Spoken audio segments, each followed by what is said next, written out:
thème de ce matin, c'est la main du souverain. La main, c'est celle dont parle l'évangile. Jésus touche de sa main un lépreux. Normalement, on ne doit pas toucher un lépreux. Par peur de contagion, on ne touche pas les lépreux. Mais Jésus touche les lépreux pour le guérir. Mais Jésus guérissait avec la parole. Pourquoi il touche les lépreux? C'est que sa main est secourable. C'est que sa main ne connaît pas de nausée. C'est que cette main peut te toucher ce matin. La main de Jésus. Elle ne connaît pas de nausée. Elle n'a pas peur de la saleté. Elle n'a pas peur de la contagion. La main te touche. Que sa main te touche. Que sa main te guérisse. La main de Jésus qui a touché les lépreux. Il y a des gens pour te toucher doivent porter des gants. Jésus ne porte pas des gants pour te toucher. Il te touche tel que tu es. Il te guérit. Il ne sera pas contaminé par ta maladie. Lui te guérit. La main dans l'évangile. Du souverain. Les lépreux lui disent, si tu le veux, et tu peux me guérir. Tu peux me purifier si tu le veux. C'est-à-dire, il dit oui, je suis malade. Mais toi tu es souverain. Tu peux, tout comme tu ne peux pas. Si tu refuses, je ne vais pas te frapper. Si tu refuses, qu'est-ce que je vais faire? Je vais me révolter contre toi. Si tu le veux. Ce n'est pas ainsi tu le veux d'un incrédule, d'un homme hésitant, mais d'un homme respectueux de la souveraineté de Dieu. Même toi, tu as un problème, tu as une maladie, mais reconnais la souveraineté de Dieu. Si tu le veux, si tu le veux, si tu le veux, si tu le veux, tu peux me guérir. Quand tu pries, même quand tu demandes avec foi, même quand tu donnes des ordres, aux choses, à la nature, aux démons, mais retiens dans ton cœur que la foi profonde qui t'anime soit celle qui te dit Dieu reste souverain. C'est vrai, ça c'est ce que moi je veux, mais lui est souverain. Ce qu'il veut est au-dessus et doit être au-dessus de ce que moi je veux. Lui-même a prié ainsi. Père, éloigne cette coupe. Si tu le veux. Si tu le veux. Jésus lui-même a prié comme ça. Il a reconnu la souveraineté de son Père. Et il veut que toi et moi, nous reconnaissions sa souveraineté. Si tu le veux. Donc, il peut t'arracher ton Père, il est souverain. Il peut t'arracher ta mère, il est souverain. Il peut t'arracher ton enfant, ton cher enfant, il reste souverain. Il faut reconnaître la main du souverain. Cette main du souverain-là peut te guérir. Cette main du souverain-là peut te faire périr. Accepte-le. Déjà au préalable, et ça, que celui le souverain, celui qui décide. C'est ça être un homme de foi. Accepter la souveraineté de Dieu. Avant toute autre chose, avant tout autre débat, Dieu est souverain. S'il me bénit, il est Dieu. S'il ne me bénit pas, il reste toujours Dieu. Qu'il me bénisse ou qu'il ne me bénisse pas, il reste et restera Dieu. C'est ce que Shadrach, Meshach, Abednego, Daniel ont dit au roi de Babylone. Ils lui ont dit non. Le roi de Babylone dit, je vais vous tuer. Quel Dieu va vous délivrer? Ils disent, même si notre Dieu ne nous délivre pas, qu'il nous délivre ou qu'il ne nous délivre pas, sache une chose, nous n'adorerons pas ton Dieu. Comme il est souverain, il peut nous délivrer. Comme il est souverain, il peut ne pas nous délivrer. Mais nous n'allons pas changer d'attitude envers lui. Parce qu'il nous a délivrés ou parce qu'il ne nous a pas délivrés de ta main. Qu'il nous délivre de ta main, il est Dieu. Qu'il nous laisse entre tes mains, qu'il te laisse nous tuer, il est Dieu. Ma souffrance, mon problème n'enlève rien à la grandeur de Dieu. Reconnais la souveraineté de Dieu. Qu'il me donne le mariage ou qu'il ne m'en donne pas, il est Dieu. Qu'il me donne ceci ou qu'il ne me donne pas, il reste Dieu. D'ailleurs, quand il m'a donné l'autre fois, là, il avait reçu quoi? On se dit, ah non, Dieu ne me donne pas. Mais quand il t'avait donné, là, il avait reçu quoi? Tu avais fait quoi? Alors, s'il ne te donne pas, accepte-le. Il ne m'a pas donné. Il est souverain. Il est souverain. Il est souverain. Il est souverain. Il est souverain. Il est souverain. Jésus, le passage obligé. Ça, c'est la première lecture. Celui qui met sa foi dans le Fils de Dieu possède en lui-même ce témoignage. Celui qui ne croit pas Dieu, celui-là fait de Dieu un menteur, puisqu'il n'a pas mis sa foi dans le témoignage que Dieu rend à son Fils. Et ce témoignage, le voici. Dieu nous a donné la vie éternelle. Et cette vie est dans son Fils. Celui qui a le Fils possède la vie. Celui qui n'a pas le Fils de Dieu ne possède pas la vie. Je vous ai écrit cela pour que vous sachiez que vous avez la vie éternelle, vous qui mettez votre foi dans le nom du Fils de Dieu. Vous avez la vie éternelle, vous qui mettez votre foi dans le nom du Fils de Dieu. Vous avez la vie éternelle, vous qui mettez votre foi dans le nom du Fils de Dieu. Vous avez la vie éternelle, vous qui mettez votre foi dans le nom du Fils de Dieu. Amen. Est-ce que tu mets ta foi dans le nom du Fils de Dieu?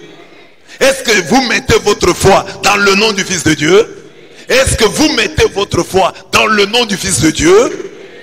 Vous mettez votre foi dans le nom du Fils de Dieu? Vous avez la vie éternelle.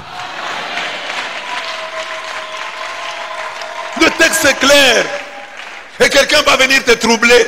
Oh non, il faut venir dans notre église. Nous avons le prophète du temps de la fin. Oh, nous avons le prophète de ceci. Et tu y vas.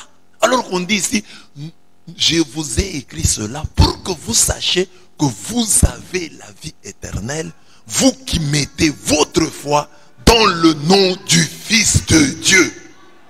Vous avez la vie éternelle. Que personne ne vienne te troubler.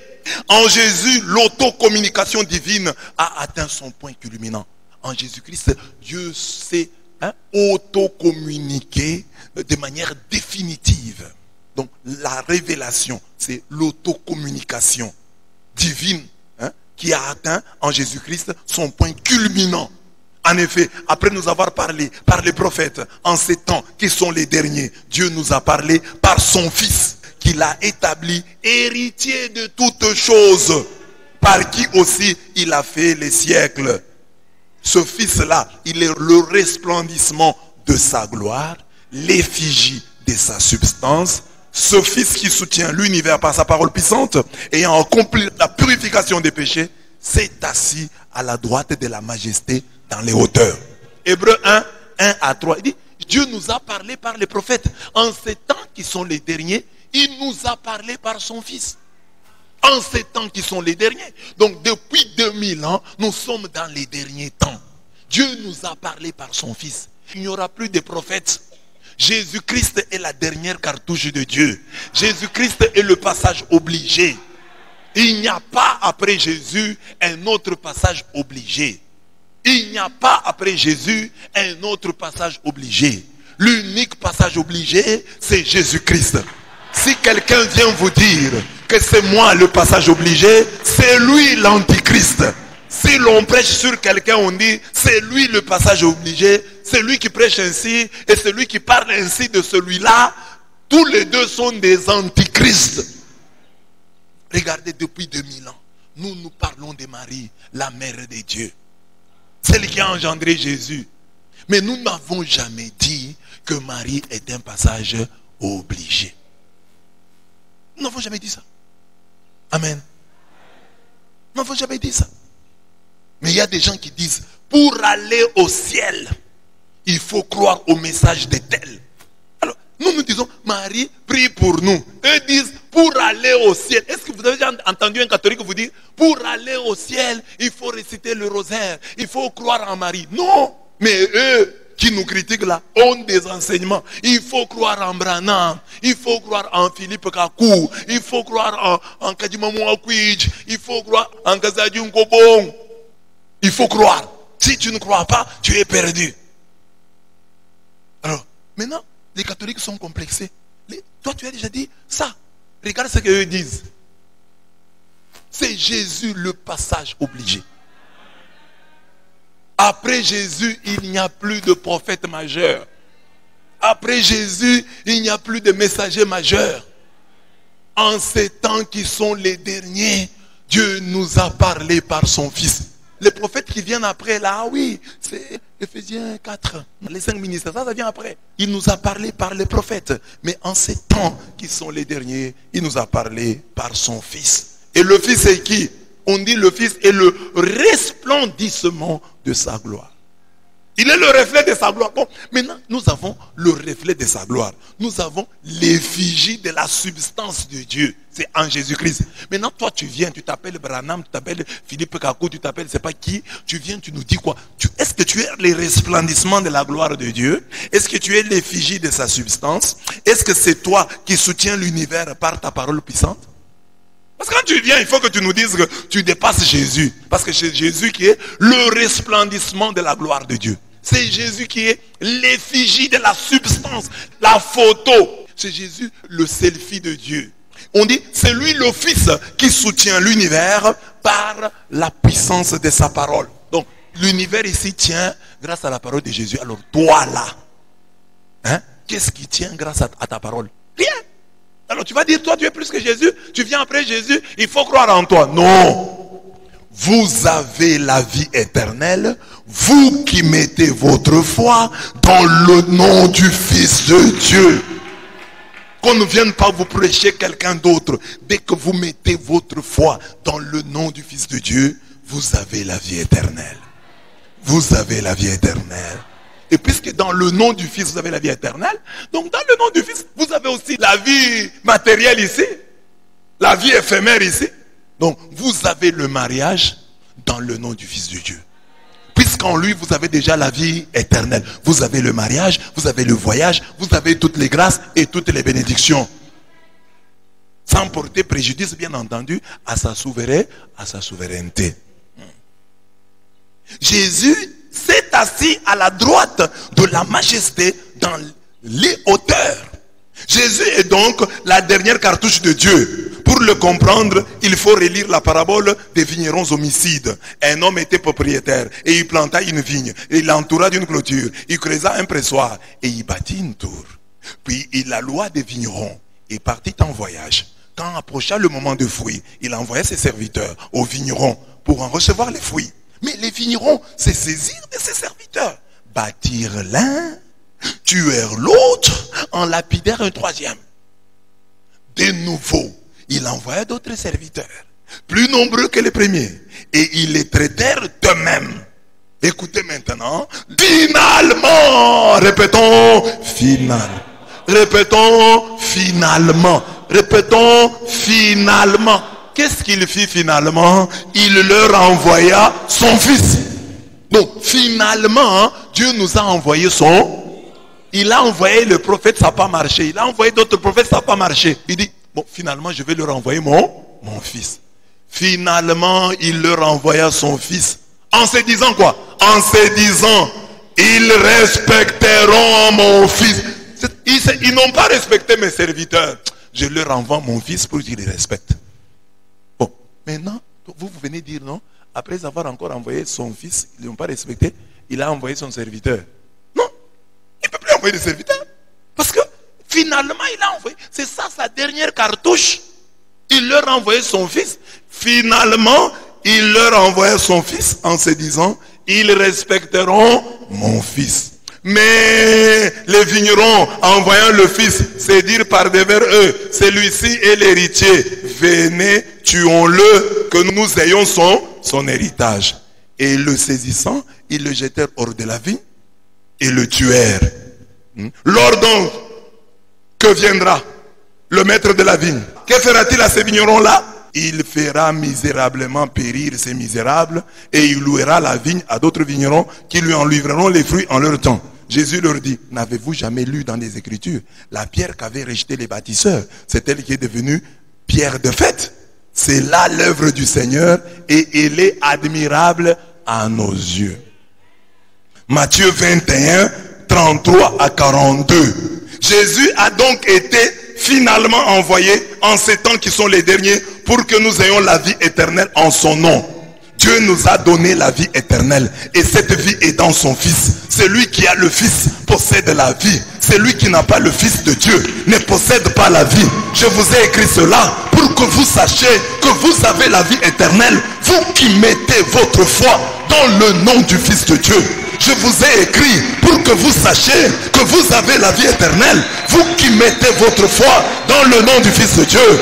Dans le nom du Fils de Dieu, si vous mettez votre foi dans le nom du Fils de Dieu, vous avez la vie éternelle. Chers catholiques, dès que vous mettez votre foi dans le nom du Fils de Dieu, vous avez la vie éternelle. Que personne ne vienne vous induire en erreur. Que personne ne vienne vous prêcher autre chose. Quand vous regardez votre foi, vous dites, moi catholique, je m'appelle chrétien, je suis chrétien, je suis catholique, j'ai mis ma foi dans le Fils de Dieu. Et même si je parle de Marie, même si je parle de Joseph, même si je parle de Pierre et de Jean, je parle d'eux par rapport à Jésus-Christ. C'est parce que j'ai cru, j'ai mis ma foi dans le nom du Fils de Dieu que j'ai cherché. Est-ce que ce Fils-là n'a-t-il pas de mère? Est-ce que ce Fils-là n'a-t-il pas d'amis? Et j'ai dit, les amis et la mère de ce Fils de Dieu en qui j'ai mis ma foi sont aussi importants. Mais j'ai mis ma foi dans le Fils de Dieu. J'ai mis ma foi dans le Fils de Dieu. Mais comme le Fils de Dieu a une mère, a eu un père sur la terre, a eu des frères, a eu des sœurs, a eu des amis, j'ai dit c'est aussi important. Si déjà dans la vie de chaque jour ici, quand j'aime mon frère, quand j'aime quelqu'un, je dois aimer aussi sa mère, je dois aimer aussi ses parents, je dois aimer aussi ses frères et sœurs. De la même manière, et plus et mieux, quand nous aimons le Christ, nous devons aimer tous ceux qui sont autour du Christ. Tous ceux qui aiment le Christ deviennent nos amis. Tous ceux qui ont aimé le Christ deviennent nos amis. D'autant plus que nous avons l'évangile de Jésus-Christ selon Matthieu. L'évangile de Jésus-Christ selon Marc. L'évangile de Jésus-Christ selon Luc. L'évangile de Jésus-Christ selon Jean. C'est eux qui nous ont fait connaître le Fils de Dieu. Nous ne pouvons pas les négliger. Déjà, Dieu ne les a pas négligés parce que les évangiles que nous lisons, c'est selon Matthieu, selon Marc, selon Luc, selon Jean. Donc ces gens-là sont importants. Parce que c'est eux qui nous ont fait connaître le Christ. Et la Bible nous dit que des gens comme ça, nous devons les considérer. Nous devons avoir envers eux de la révérence, de la déférence. Nous devons les révérer, les vénérer, les honorer. Amen. Et je disais, même nous ici, entre nous, il n'y a pas que Marie, il n'y a pas que les saints, même nous, entre nous ici.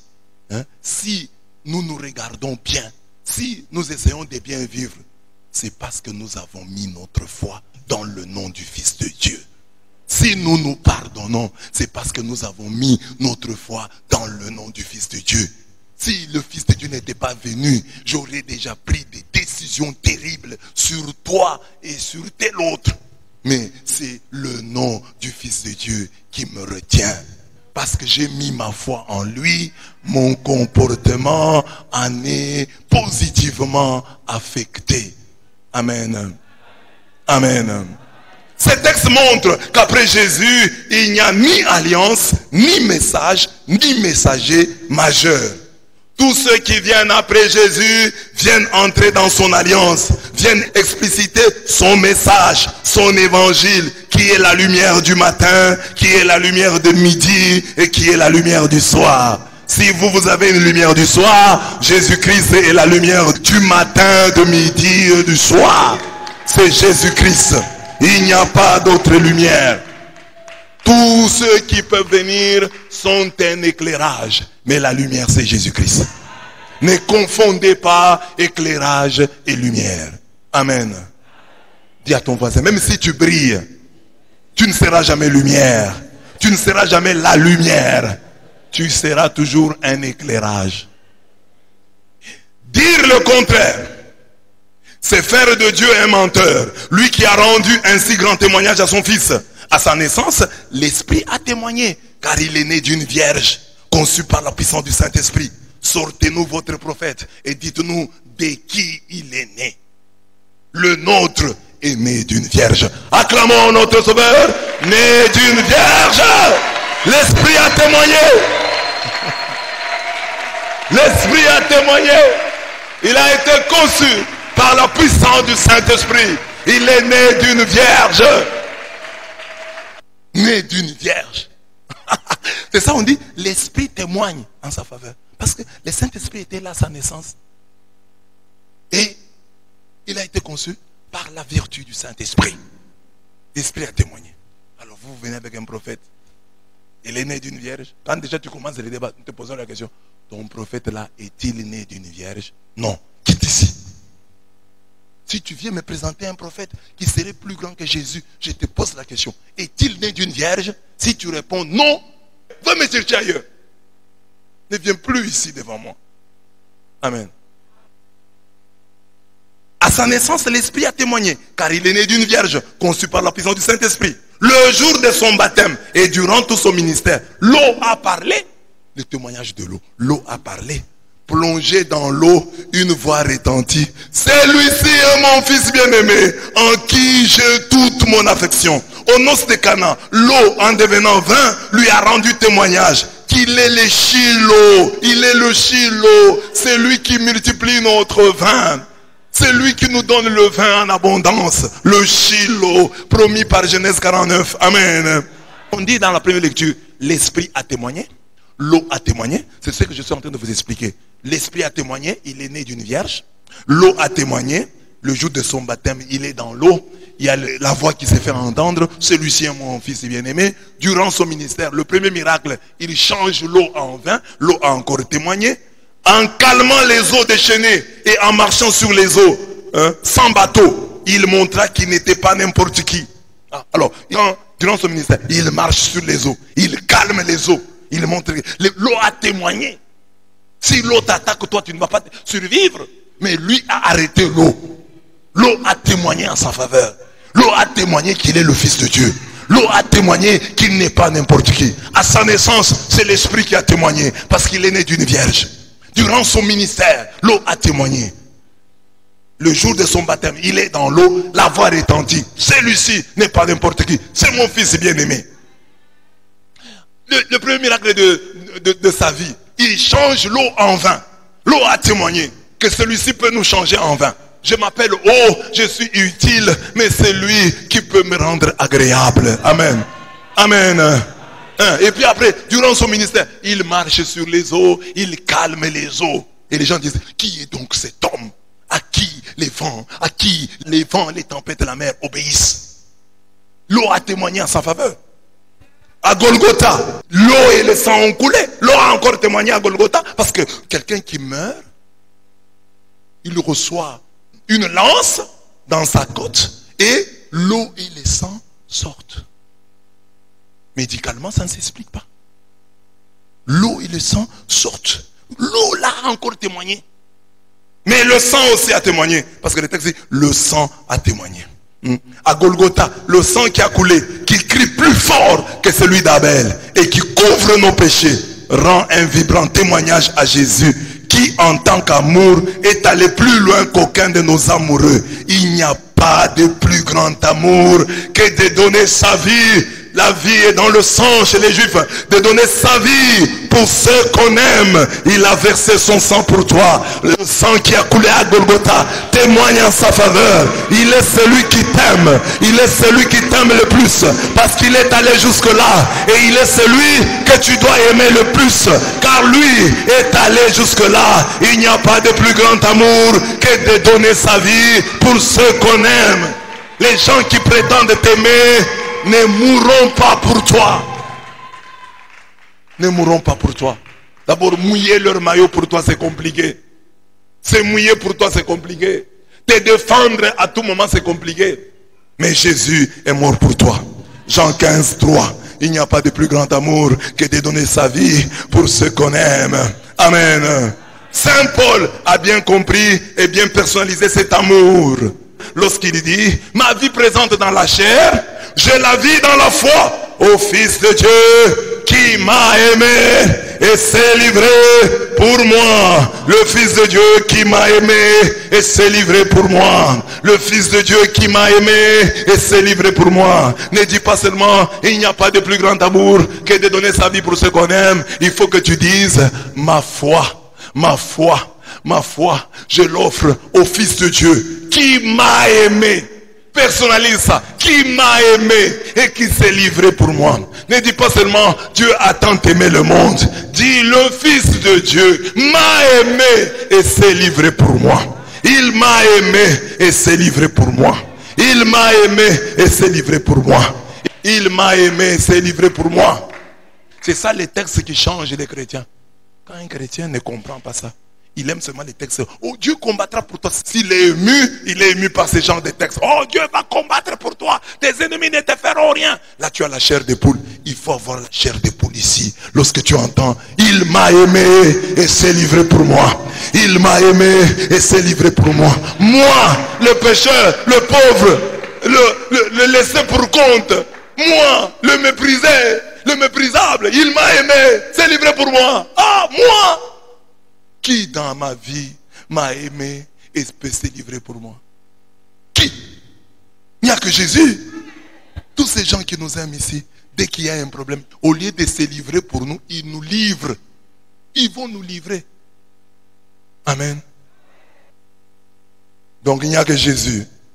Voilà pourquoi nous l'aimons. Voilà pourquoi nous nous accrochons à lui. Voilà pourquoi nous nous levons le matin et nous venons chaque jour lui dire merci. Voilà pourquoi vendredi nous pouvons rester affamés. Au moins vendredi, il est mort vendredi, je peux aussi parce qu'il m'a aimé et s'est livré pour moi. Je peux rester affamé pour lui. Il m'a aimé et s'est livré pour moi. Je peux mouiller ma vie, mon maillot pour lui. Je peux me mouiller pour lui. Je peux prendre des risques pour lui. Il m'a aimé et s'est livré pour moi. Il ne nous a pas aimés en gros. Il m'a aimé particulièrement. Il m'a aimé personnellement. Voilà pourquoi je m'accroche à lui. C'est ça des textes fondateurs qui font de nous des chrétiens. Des gens qui sont des chrétiens pour d'autres raisons. Je me demande quel type de chrétiens ils sont. On doit être chrétien parce qu'un jour on a pris conscience que Jésus-Christ m'a aimé et s'est livré pour moi. Il m'a aimé et s'est livré pour moi.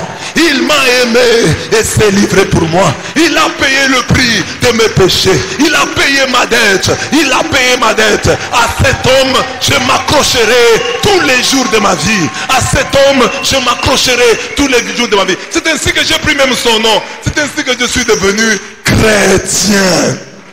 Je suis devenu chrétien. C'est comme une femme, quand elle est épousée, elle prend le nom de son mari.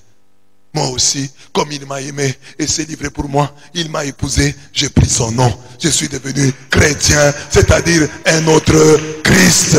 Amen. Un petit Christ. Un Christian. Un Christian. Un Christian.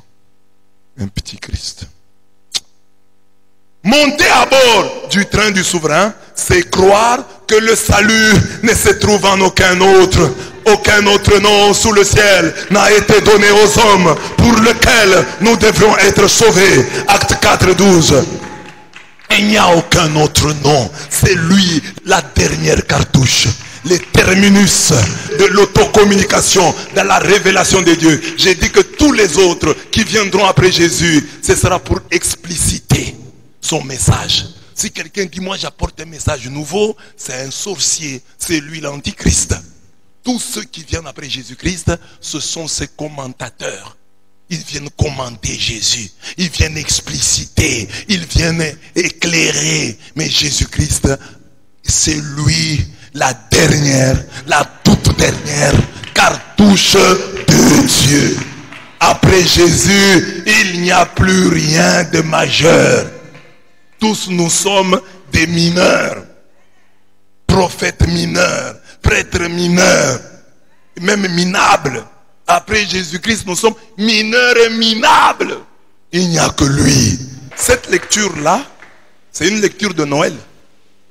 C'est pour vous dire l'enfant qui est né là, parce que nous sommes dans le temps de Noël. L'enfant qui est né là, c'est lui la dernière cartouche de Dieu. Après lui, il n'y a personne d'autre de majeur. Après lui, tous ceux qui viennent sont mineurs et minables. 2. Christ Emmanuel, le souverain. En disant à Jésus, Seigneur, si tu le veux, tu peux me purifier. Les lépreux de l'évangile de ce jour confessent la souveraineté de Jésus. Il y a un nom dans la Bible qui souligne particulièrement la souveraineté de Dieu. C'est Adonai. Adonai, c'est pour dire Seigneur. Et Seigneur, c'est dire que c'est lui le chef. C'est le nom qui marque l'autorité souveraine absolue de Dieu sur toutes choses et sur toute créature. Il se présente dans la Bible comme celui qui opère toutes choses d'après le conseil de sa volonté. C'est lui qui agit en tout selon sa libre volonté. Ephésiens 1:11. C'est lui qui agit en tout selon sa libre volonté. Le Seigneur dit, je forme la lumière et je crée les ténèbres. Je donne la prospérité et je crée l'adversité. Moi, l'Éternel, je fais toutes ces choses. Isaïe 45:9. Là, c'est quand il veut parler de l'élection de Cyrus. Il a choisi Cyrus comme un païen. Il dit, c'est moi souverain. Je peux choisir le païen. Et quand je décide, je décide. Lamentation 3:37. Qui dira qu'une chose arrive sans que le Seigneur l'ait ordonné? Même si ça vient des démons, même si ça, c'est que quelque part Dieu a accepté. Parce que c'est lui le souverain. S'il refuse, personne ne s'opposera. Amen. Personne ne s'opposera. Car mes pensées ne sont pas vos pensées. Et vos voix ne sont pas mes voix, dit l'Éternel. Isaïe 55:8. Aujourd'hui, mettre les si tu le veux dans nos prières sonne faux. Sonne comme un manque de foi. Beaucoup de chrétiens donnent des ordres à Dieu. Un peu comme ils somment les démons de partir. Dieu n'est pas un démon à qui tu dois donner des ordres. Soignons nos prières. Quand par exemple, nous devons dans une prière faire ceci. C'est quand nous chassons les démons. Toi tu pries Dieu, tu fais ça. C'est ton enfant, c'est ton chien. Hein? Seigneur, aide-moi. Non, il faut éviter ça. Ça, tu peux faire quand tu chasses les démons. Quand tu pries Dieu, tu dois te sentir que tu es devant le Seigneur, le souverain. Le souverain du roi de la terre. Tu dois avoir du respect quand tu lui parles.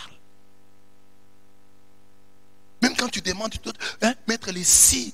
Les si, ce n'est pas un manque de foi. Si tu le veux. C'est une marque de respect. Il y a les si tu manques de foi. Mais les si tu le veux de cet homme, c'est une marque de respect, de crainte. Dans beaucoup de nos prières d'autorité, Dieu n'est plus le souverain. C'est l'homme qui prend cette place et qui fait de Dieu son sujet, son garçon de course. Dieu n'est pas ton garçon de course. Quand tu pries, on doit sentir que tu t'adresses au souverain du roi de la terre. Il y a des demandes qu'on fait aux grands qui ne sont pas des demandes directes. Qu'il plaise à votre majesté de nous accorder. Voilà. Mais quand on s'adresse, Seigneur, Seigneur, Seigneur, c'est ton petit frère. C'est ton ami. Il faut que, même quand dans la détresse tu cries, oh Seigneur, on voit que cet homme supplie. Seigneur! Non. Un peu de respect pour le souverain du roi de la terre. Il est donc temps que nos prières soient des lieux de la reconnaissance de la souveraineté de Dieu fait homme. Il est temps de comprendre que sa proximité ne doit pas se transformer dans nos vies en une source de familiarité conduisant au mépris. Ce n'est pas parce que Dieu est proche de nous que nous devons le considérer comme notre garçon de course. Non. Comme notre chien de chasse. Non. Dieu doit rester dans ta prière, même des prières d'autorité. Dieu doit demeurer le souverain. Comme le roi David, nous devons faire l'expérience selon laquelle les choix et les décisions de Dieu sont différents des nôtres. Il voulut construire le temple du souverain et celui-ci refusa. David apprit à se soumettre aux décisions de l'Éternel. Il accepta donc humblement le dessein de Dieu et il mit tout son cœur à préparer pour son fils la future construction. Il voulait construire à Dieu un temple. Dieu dit, pas toi. C'est ton fils. Il a accepté. Et tu es le souverain. Il pouvait dire, je m'entête, je vais construire. Dieu a dit, toi, tu ne vas pas me bâtir un temple. Le temple, c'est ton fils qui me le bâtira. Et il a accepté la souveraineté de Dieu. Toi, tu peux poser le fondement, mais Dieu donne à un autre la gloire. C'est lui le chef. C'est lui le souverain.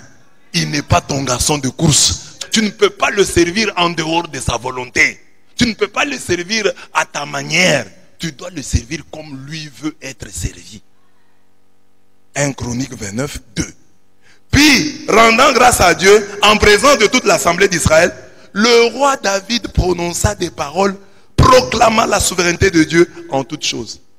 Quand maintenant David devait rendre grâce à Dieu, il va célébrer la souveraineté de Dieu. Qu'est-ce qu'il dit dans sa prière? Après que Dieu ait refusé de lui laisser la gloire de la construction de son temple. Il dit, à toi éternel, lisons ensemble, à toi éternel, la grandeur, la force et la magnificence, l'éternité, la gloire, car tout ce qui est au ciel et sur la terre t'appartient. À toi éternel, le règne, car tu t'élèves souverainement au-dessus de tout. C'est de toi que viennent la richesse et la gloire. C'est toi qui domines sur tout. C'est dans ta main que sont la force et la puissance. Et c'est ta main qui a le pouvoir d'agrandir et d'affermir toutes choses. C'est toi le chef. C'est toi le chef. À tes ordres, Seigneur. À tes ordres. Ça c'est 1 Chronique 29, 11 à 12. C'est l'hébreu qui est ostracisé, mis au banc de la société, reconnaît comme le roi David la souveraineté divine. Dieu n'est obligé, Dieu n'est déterminé que par sa propre volonté. Dans la mesure où nous saurons reconnaître la souveraineté du roi de l'univers, au gré de notre voyage ici-bas, nous serons heureux de nous ranger parmi ces sujets. S'il est mon souverain, j'accepte ce qui vient de sa main. Et dans cette soumission loyale et filiale, je trouve la vie, la pleine bénédiction, la joie et la paix. J'ai rempli toutes mes prières de foi et du respect de la souveraineté divine. Attendre la main du souverain, c'est mettre sur toutes nos prières, sur tous nos projets, nos rêves, les pointillés de la souveraineté divine. Même si je prie, je laisse les pointillés de la souveraineté divine. J'ai prié, oui, mais c'est toi le souverain. J'ai demandé, oui, mais c'est toi le chef. Je veux ça, oui, mais ce que toi tu veux, dois l'emporter sur ce que moi je veux. Écoutez ce que dit Jacques 4, 13 à 15. À vous maintenant qui dites, aujourd'hui ou demain nous irons dans telle ville, nous y passerons une année, nous trafiquerons et nous gagnerons. Vous qui ne savez pas ce qui arrivera demain. Car qu'est-ce que votre vie? Vous êtes une vapeur qui paraît pour un peu de temps et qui ensuite disparaît. Vous devriez dire au contraire, si Dieu le veut, nous vivrons et nous ferons ceci ou cela. Même quand vous priez, ajoutez si Dieu le veut. Si Dieu le veut, on se verra demain. Si Dieu le veut. Quelqu'un parfois s'étonne. Pourquoi tu dis si Dieu le veut? Non. La souveraineté de Dieu est là. Si Dieu ne veut pas, je vais mourir. Mon enfant ici meurt pourquoi? Il est mort. Christ Emmanuel, médecin sans nausée. Alors qu'il était interdit de s'approcher des lépreux, Jésus ayant remarqué que la foi de ces lépreux était remplie du respect de sa souveraineté, il étendit sa main et le toucha en disant, je le veux, sois purifié.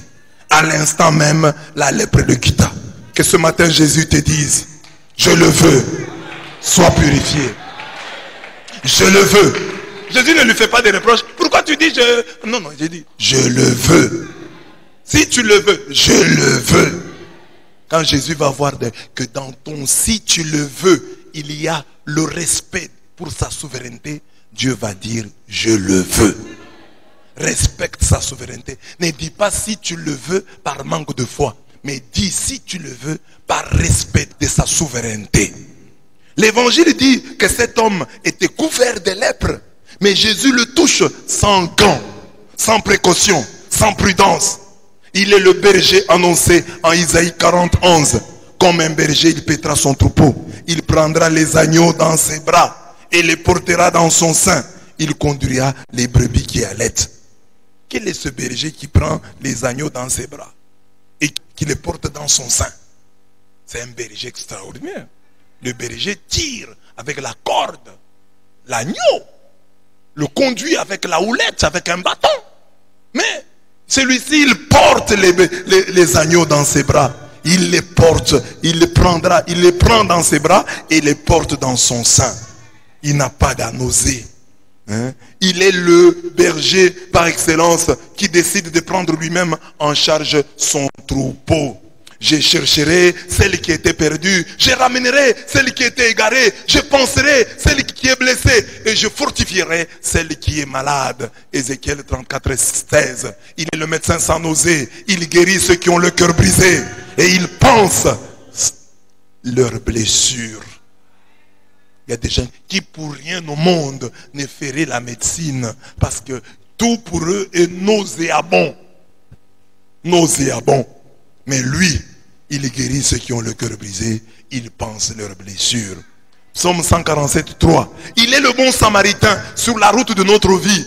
Alors que le prêtre et le lévite refusent de se salir, refusent de nous toucher, le samaritain compatissant s'approche et bande les blessures en y mettant de l'huile et du vin. Puis il l'installe sur sa propre bête et le conduit jusqu'à une auberge où il prend soin de lui. Le lendemain, il sort 2 pièces d'argent et les donne à l'hôtelier en lui disant: fais pour lui le nécessaire. Si tu dépenses davantage, je te le rembourserai au retour. Luc 10, 34 à 35. Alors que les hommes et les femmes de ce monde ne nous aiment que lorsque nous sommes propres, bien habillés et bien parfumés, Dieu prouve son amour envers nous en ce que lorsque nous étions encore des pécheurs, Christ est mort pour nous. Romains 5, 8. Montez à bord du train du souverain. Laissez la main du souverain nous toucher. C'est le laisser toucher nos plaies, nos saletés. Il y a des gens quand ils ont des saletés, ils fuient. Mais nous avons un médecin sans nausée. Il y a des médecins sans frontières. Il y a des médecins sans vacances. Mais lui est le médecin sans nausée. Le médecin sans échec. C'est Jésus-Christ. Les autres nous aiment. Les gens qui nous aiment ici parce que nous sommes propres.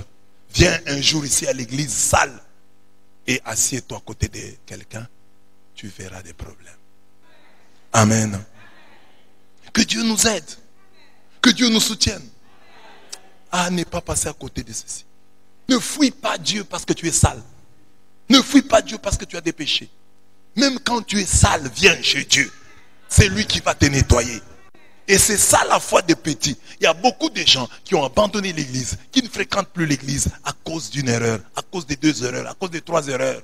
Ils ont dit non, je ne peux plus aller à l'église avec mes erreurs ici. C'est chaque fois on va me les rappeler et ça me fera mal. Je préfère rester à la maison.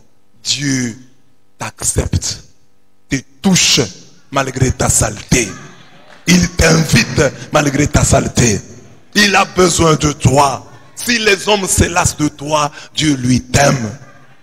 Tu te trouves sale, mais Dieu va te rendre propre. Nous avons un Dieu qui nous rend propre. Viens à lui. Et c'est pourquoi il dit, le royaume de Dieu appartient aux enfants et à ceux qui leur ressemblent. Parce qu'un enfant, quand il est sale, quand il a fait pipi, quand il a fait caca, l'enfant ne fuit pas sa mère. L'enfant ne fuit pas son père. Il va même exiger qu'on le porte malgré son pipi et son caca.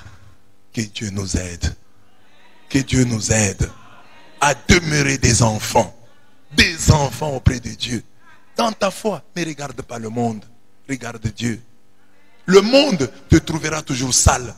Aux yeux de Dieu, tu seras toujours quelqu'un à laver, quelqu'un à purifier. C'est ça dans la tête de Dieu. Si dans la tête des hommes, tu es sale, dans l'esprit de Dieu, dans le cœur de Dieu, tu seras toujours une personne à laver. Et du souverain du roi de la terre. Je termine par là. Jésus vient de guérir un lépreux. Alors qu'on s'attend à ce qu'il fasse du tapage autour de ce miracle, il s'était et demande aux miraculés de faire de même. Pire, alors qu'il devient de plus en plus célèbre, il devait aimer les bains de foule. Rien de tel. Il se retire dans les lieux secrets pour prier. Alors qu'il pouvait entrer en guerre contre les prêtres, il envoie ses miraculés auprès de ses fils d'Aaron. Comme l'a prescrit la loi de Moïse, les lépreux sur ordre de Jésus va se présenter auprès du prêtre afin que ce dernier confirme sa guérison et sa réintégration dans la société. Cette humilité de Dieu nous enseigne deux grandes vérités. Mais écoutez, le texte est d'abord beau. Jésus étendit la main et le toucha en disant, je le veux, sois purifié. À l'instant même, le lépreux le quitta. Jésus pouvait dire, voilà, vous venez de voir. Est-ce que j'ai fait 3 jours? Est-ce que j'ai fait 2 jours pour prier pour lui? Je viens de parler. À l'instant même, il est guéri. Alléluia. Alléluia. Vous avez vu la puissance de Dieu. Ici, on ne blague pas. Ici, il y a un Dieu vivant. Ici, il y a un Dieu qui fait. Ici, il y a un Dieu qui marche. Alléluia. Jésus vient de guérir. Il vient de guérir l'homme là. À l'instant même. La lèpre le quitta.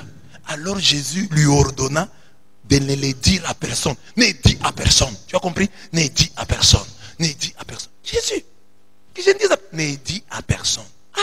Nous aujourd'hui c'est. Aujourd'hui, vous venez d'être guéris. Allez dire aux gens pour qu'ils remplissent notre église. Dites-leur les choses, les miracles que Dieu a accomplis au milieu de vous. Alléluia.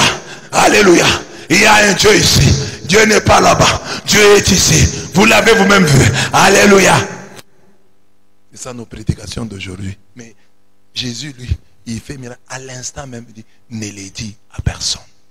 Il ne s'arrête pas là. Il dit, va plutôt te montrer aux prêtres. Mais c'était une bonne occasion pour critiquer les prêtres. Je ne suis pas comme les prêtres. Je ne suis pas comme les prêtres. Moi, je termine la maladie. Est-ce que dans votre vie, vous n'avez pas vu les prêtres? Oui, nous les avons déjà vus. Est-ce qu'ils ont fait quelque chose pour vous? Rien. C'est moi.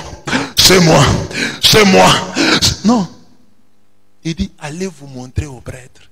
Allez vous montrer aux prêtres. Parce que chez les Juifs, on disait, quelqu'un qui a la lèpre, il est mis au banc de la société. Pour être réintégré, il faut qu'il aille chez le prêtre et le prêtre constate sa guérison. Quand le prêtre constate sa guérison, il dit non, il est guéri, il peut rentrer dans la communauté. Et Jésus respecte ce protocole-là. Mais regardez aujourd'hui, les faiseurs de miracles sont des rebelles. Ils n'obéissent à personne. Ils sont des électrons libres. Ils font n'importe quoi parce qu'ils font des miracles. Mais regardez Jésus. Le miracle ne lui monte pas par la tête. Jésus reste humble. Allez vous montrer aux prêtres. Ils ont été établis par Dieu. Respectez-les. Même si vous êtes des miraculés, allez vous montrer. Jésus. Jésus. C'est ça, cet enfant de la crèche. Regardez l'humilité de Dieu. C'est pas seulement à l'Eucharistie. L'humilité commence ici. Dieu est bébé. C'est ça qui énerve les témoins de Jéhovah.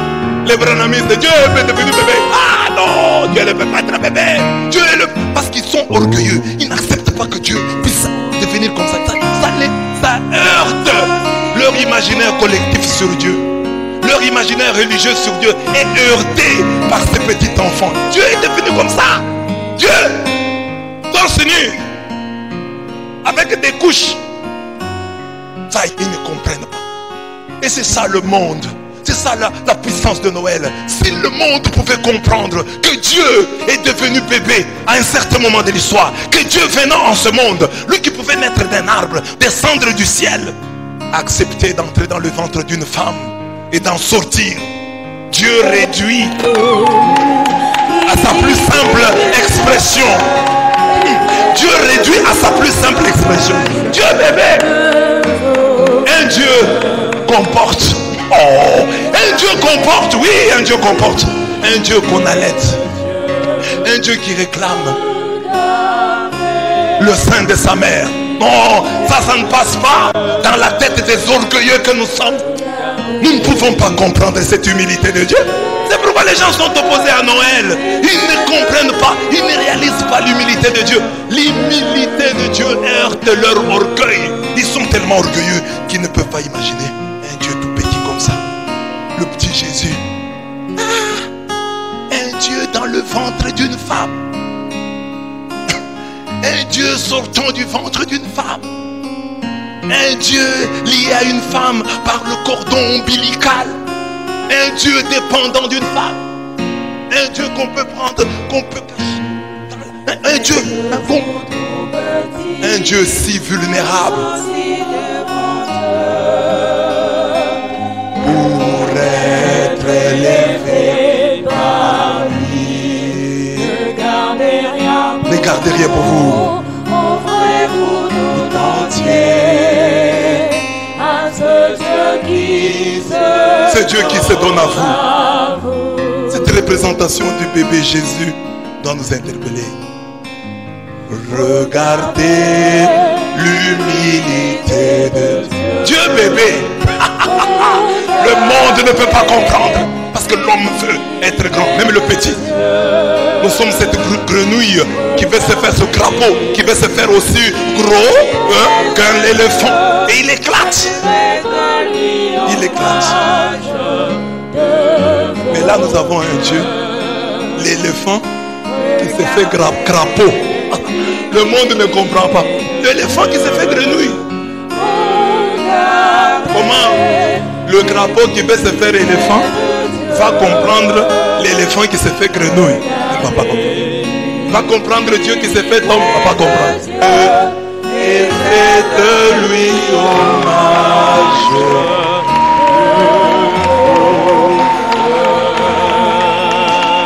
Le mystère de Noël. Dieu qui se fait tout petit. Dieu qui devient portable. Dieu qui devient portable. Un Dieu portable. Hein? Comme ça. On peut jeter Dieu. Ah, Dieu. La capote. Le poids par excellence.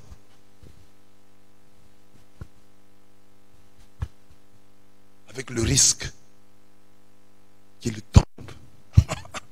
Oh, ça l'homme ne peut pas comprendre. Alors j'ai dit, c'est Jésus qui dit, après avoir guéri, ne le dit à personne. Et quand les gens viennent vers lui pour l'acclamer, il fuit le bain de foule. Il se retire pour prier. Alors que les gens viennent pour l'acclamer, il devait être content. Venez m'acclamer, acclamez-moi, oui, oui. Vous avez raison de m'acclamer, je suis un grand, j'ai fait des merveilles. Les gens viennent, lui fuit la foule. Il fuit la foule pour aller prier. Deux vérités, deux grandes vérités. Première vérité, trop de bruit autour d'un miracle est la preuve de sa rareté et de son inauthenticité. Quand le miracle est rare, quand le miracle est inauthentique, on fait beaucoup de bruit. Regardez Samson, le texte que je donne ici. Il a tué un lion. Il a tué un lion. Mais il n'a pas dit à ses parents. Vous imaginez un peu, vous tuez un lion, vous n'en parlez pas à vos parents. Mais Samson, habitué au miracle, il tue un lion, il n'en parle pas à ses parents. Il était avec eux sur la route, il ne leur en parle pas alors qu'il a tué un lion. Normalement, quand on tue un lion, on doit raconter ça à ses parents pour que les parents aient des raisons de se glorifier, d'être fiers de nous. Mais Samson n'a pas raconté à ses parents. Le texte dit bien, il déchira le lionceau comme on déchire un lionceau. Alors qu'il n'avait rien dans les mains. Il ne raconta rien de son exploit à son père ni à sa mère. Un homme de l'Ancien Testament, il tue un lion, il n'en parle pas à ses parents. Que cela nous interpelle. Tu peux aussi tuer un lion et ne pas en parler à tes parents. Tu peux faire des exploits et les garder pour toi. Tu peux cacher des choses. Tu peux avoir des choses, des secrets vertueux. Nous avons tous des secrets vicieux. Nous avons un péché que nous avons commis et que nous cachons. Nous avons un mal que nous avons fait et que nous cachons. Mais avons-nous le bien que nous cachons? Avons-nous un seul bien que nous cachons? Avons-nous des secrets vertueux, des secrets positifs? Jésus dit, ne les dis à personne. Ça c'est Juge 14, 5 à 6. Samson s'était, car tuer un jeune lion est petit à ses yeux. Et compte tenu de son onction, quelque chose d'ordinaire. Il n'en fait pas. Parce qu'il est habitué. Mais quand on fait trop de bruit sur un miracle, ça sonne faux. Et c'est ça la force de l'Église catholique. Dans l'Église catholique, il y a des miracles et des miracles, mais on n'en parle pas. Il y a des cadavres de saints qui n'ont jamais pourri depuis des siècles, depuis des années. Mais on n'en parle pas. Il y a des saints qui sont morts physiquement en odeur de sainteté. Ils meurent comme ça. Son cadavre, vous avez l'odeur d'un parfum exquis. Vous ne comprenez pas d'où vient les parfums. Mais l'Église n'en parle pas. Parfois quand j'en parle comme ça, les catholiques disent, ah c'est vrai. Il y a dans le monde plus de 100 lieux, à peu près 200 lieux, où le pain s'est transformé au cours de la célébration eucharistique en chair. Où le vin s'est vraiment transformé comme ça en vin. Mais l'Église n'en parle pas.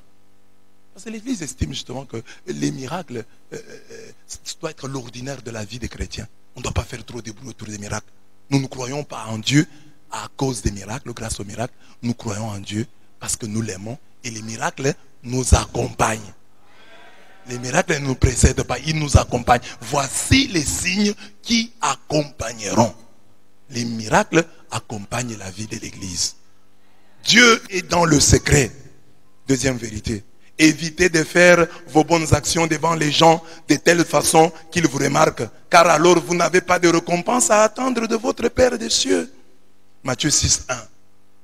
Le christianisme est devenu, pour beaucoup d'entre nous, une religion extérieure, impressionniste. Ce qui nous préoccupe le plus, ce n'est pas le fond, mais plutôt la forme. C'est ainsi que l'idée d'un Dieu humble qui cache ses miracles ne correspond pas à l'image spontanée que nous avons de Dieu, à notre imaginaire collectif sur Dieu. Nous raffolons d'un Dieu tout-puissant qui fait du bruit autour de ses bienfaits. Nous n'avons jamais fini de nous convertir et d'évangéliser les notions de toute puissance et de grandeur divine. Des djihadistes se font exploser, tuent l'homme créé à l'image de Dieu en prononçant le takbir, c'est-à-dire la magnification de Dieu.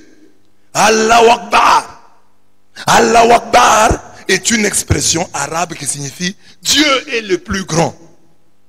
Il met une bombe ici, il s'est fait exploser au milieu de nous, il meurt et nous tue en disant Dieu est le plus grand. Quelle idée nous avons de la grandeur de Dieu? Une grandeur qui écrase, une grandeur qui tue. Ce takbir existe même dans le monde des chrétiens. Nous sommes prêts à écraser l'homme pour élever Dieu. Dieu n'est pas d'accord avec nous. Dieu ne veut pas qu'on humilie l'homme pour l'élever lui. Non. Que l'homme lui-même s'humilie. Mais que l'on n'humilie pas l'homme pour élever Dieu. Comme ces scènes qu'on a vues de ces femmes qui pour leur délivrance, entre guillemets, doivent se déshabiller devant le pasteur et être lavés dans un bassin par le pasteur. Dieu est le plus grand, déshabille-toi. Non. La grandeur de Dieu n'humilie pas l'homme. La grandeur de Dieu élève l'homme. La grandeur de Dieu respecte l'homme. Le train du souverain attend de nous que nous soyons humbles comme notre Sauveur, comme notre Seigneur. Donc aujourd'hui nous disons, Dieu est dans le secret. Dieu est dans le secret. Libérons-nous de ces idées que nous avons de grandeur. Mais aujourd'hui nous avons perdu ça. Au nom de la foi, au nom des déclarations prophétiques, nous avons oublié, nous avons perdu le sens de l'humilité. Je ne fais pas ça, je ne dis pas ça de moi-même, que les autres le disent de moi. Je m'étais, je m'efface. Ça, nous avons perdu dans le monde des chrétiens. Retrouvons donc la main du souverain en devenant humble. Redevenons humbles. Fais le bien et cache-toi. Fais le bien et cache-toi. Sois gêné quand on doit parler du bien que tu as fait. Sois gêné quand tu dois parler du bien que tu as fait. Et nous-mêmes aussi luttons pour qu'il y ait dans le monde un peu plus d'humilité. Et qu'est-ce qui fera que dans le monde il y ait un peu plus d'humilité? Si nous savons aussi flatter tant soit peu l'orgueil des hommes. C'est un peu contradictoire, mais c'est vrai. Par exemple, je donne tout cet exemple dans un couple. Bon, tu peux avoir un mari, un bon mari, comme nous en avons ici à l'église. Les mamans ne connaissent pas leur grâce, les maris qu'ils ont. Amen. Amen. Les maris que vous avez ici qui craignent Dieu. Les maris qui sont ici, si le curé leur fait la remarque, le pasteur leur fait la remarque, papa là va obéir à la remarque. Va essayer de se conformer à la remarque. C'est une grâce que vous avez. Maintenant, si vous avez un tel mari, et que vous-même, vous ne le valorisez pas, vous allez faire parler un muet. Parce que Jésus ici, il a fait le miracle. Les gens parlent de lui. Bon, quand même les gens parlent de lui, alors lui se cache. Mais toi, ton mari a fait pour toi du bien. Tu ne dis pas. Le mari, un jour, il va se fâcher comme c'était un homme. Il fait des efforts. Parce que l'humilité est un combat. Il se bat contre lui-même pour rester humble. Et toi, tu le pousses à être orgueilleux. Parce que comme tu ne reconnais rien, un jour, il sera obligé de dire, ma femme, tout ce que j'ai fait pour toi là, tu ne vois pas. Je suis ici Je ne suis jamais allé chercher une autre femme. Je n'ai que toi. Et toi, tu me fais ça. Oui. Tout ça, ça vient de quoi? Parce que la femme n'est pas reconnaissante. Donc, aidons les gens à devenir humbles en étant nous-mêmes reconnaissants. S'il y a plus de reconnaissance dans le monde, je pense que l'humilité augmentera aussi. Parce que Jésus est humble. Mais les gens qui ont vu ces miracles ont dit, de plus en plus, on parlait de Jésus. De plus en plus, on parlait de Jésus. Alors, c'est lui maintenant qui fuit. Les gens parlent de lui, il fuit. Mais il y a des gens qui font du bien. Ton mari te fait du bien, ton papa te fait du bien, et toi tu n'en parles pas. Bon, Jésus a interdit. Mais les gens ne peuvent pas s'interdire de parler du bien qui leur est arrivé. Ils en parleront. Alors, s'il y a dans le monde beaucoup de reconnaissance, il y aura moins d'orgueil. Donc soyons reconnaissants envers les autres et nous les aiderons à devenir humbles. Parce qu'au lieu qu'eux parlent d'eux-mêmes, nous aurons déjà parlé d'eux. Il y a des gens qui nous rendent des services, il y a des gens qui nous font du bien. Reconnaissons-le et nous les aiderons à devenir humbles. Amen.